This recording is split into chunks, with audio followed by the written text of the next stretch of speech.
Cal Kellogg here. Welcome back to the channel. And if you're not a subscriber, please take a second to hit that subscribe button. You'll always know when I'm on here on YouTube talking about fishing. So let's talk about fishing. It's July. Where does the time go? It's already July. We are just a few days away from the July 15th river salmon opener here in Northern California. On July 15th, guys will hit the Sacramento River. They will be getting their troll on and they will be getting into some big king salmon. Typically the first week to 10 days of the season is pretty good. We often get a slowdown, through July into August, but around September 1st, the bite kicks back in and we have good fishing right on through the November closure. This year looks to be particularly exciting based on the amount of king salmon out in the ocean. Usually big numbers of kings being caught on the ocean translates to big numbers of kings being caught in the river. So I think we're on the verge of a very good season. Now, when it comes to design tackle, and I design a bunch of trout tackle and gear for different species and stuff. You guys know that if you're regular viewers of the channel. I always say when I design tackle, I try to give the customer maximum utility and maximum value. And I brainstorm all the different ways you can use my tackle, but sometimes it's the fishermen that teach me a lesson. And I met a couple guys up at Collins Lake last winter, Zach and Merrick, two brothers, and they have been using my turbo flashers in a very innovative way to catch river salmon. I want to share that method with you, show you the versatility that you can get out of your turbo flashers. I know a lot of you guys out there already have turbo flashers. I've sold thousands of sets of them. If you don't have a set and you'd like to try this, go on over to fishhuntshoot.com, pick up a set, and you can do exactly what I'm about to show you right here. So let me show you a very basic turbo spinner river salmon rig. You control this in the Delta through the city limits of Sacramento. Anywhere you would troll traditional spinners, Silvertrons, Yakima bait spinners, stuff like that, Mepps Flying Seas, you could troll these turbo spinners and changing colors, changing the configuration.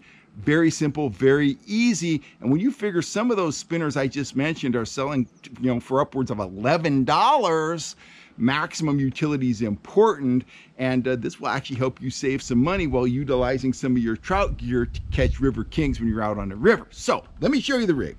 What we got here is a basic three-way rig. There is a three-way swivel there. We have the dropper for the weight, and have our leader section. I'm using 25-pound test P-Line CXX. Fluorocarbon isn't typically needed for river salmon fishing. They don't really care about seeing the line, so I like to go with the copolymer. That P-Line is flat out tough. It lands big fish. So let me show you the spinner. This is what the brothers were constructing. They would put a large hook at the end of their leader. They were using trebles. I prefer to use a single hook when I'm catching big fish. I always say, if you get a single hook in a big fish's mouth, you have a very good chance of landing that fish. So in this case, I have a number 8/0 Gamakatsu octopus style hook. All I've done is I put that on the end of the leader. I've put on several colored beads, and then I've put on a turbo flasher. Simple as that. That in itself, if you put some scent on it and you troll it, will catch salmon in the Sacramento River. It's very forgiving in terms of speed. It will spin, barely moving forward at 1 mile an hour. You can go much faster and it will just spin faster. Puts out a lot of flash and a lot of vibration. One of the things I really like about this rig is here on the hook, you can tip this with natural bait. You could put on a chunk of a sardine fillet and affix it on there with the elastic thread. You could put a chunk of roe on there. You could put some shrimp on there. You could put some crawfish meat on there. There isn't a guide in the state that fishes flatfish without wrapping the belly of that flatfish with a strip of sardine fillet, and then on top of that, they put a little chunk of crawfish meat. You can do the exact same thing with one of the FHS turbo spinners constructed with a turbo flasher. So that's a killer color right there. Orange and chrome, orange beads, and that big single hook. Let me show you some other options that you can run. Check this one out.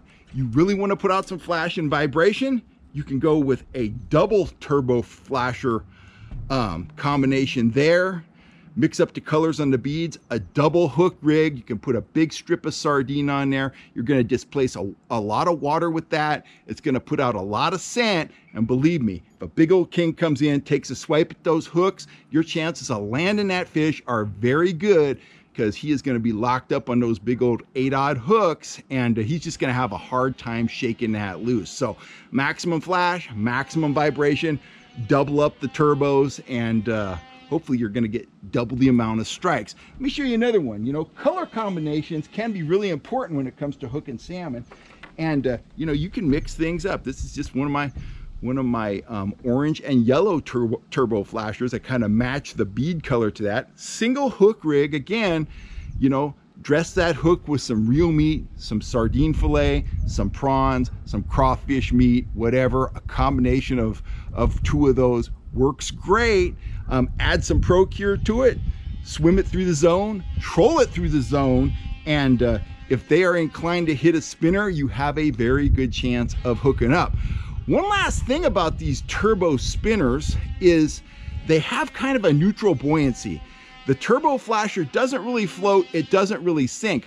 Unlike an all metal spinner that wants to sink and get snagged if you stop, you know, forward progress for a couple seconds, this has more of a neutral buoyancy quality, which means it resists snagging just a little bit better than a traditional metal spinner like a Silvertron or something like that. So if you've got some turbo flashers kicking around the house, kicking around your tackle kit, and you're going out river salmon fishing, rig up a couple of these, give them a try. I think you're gonna like the results.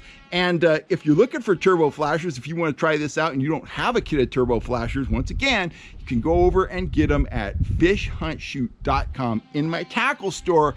Good luck out on the river, guys. Wish you all well. Hope you all catch big fish. Remember, there's going to be 30 and 40-pound fish for grabs up there. Make sure you're dialed in. Make sure your gear is up to the challenge, and make sure you got a big net. I can't tell you how many times I've had guys come to me and say, you know, I spent all this time trolling. I hooked a huge salmon. It looked like it was 40 inches long. That's a 30-plus pound fish. I got it up to the boat, and I couldn't get it in my striper net. Oh, the disappointment. So make sure your gear's up to the task, keep a cool head, bring that fish up to the boat, and have a big enough net in the boat to scoop up a big old 40-inch king salmon, a true trophy fish. I'll catch you next time right here on YouTube, guys. Thanks a lot for all the support, and I'll see you real soon.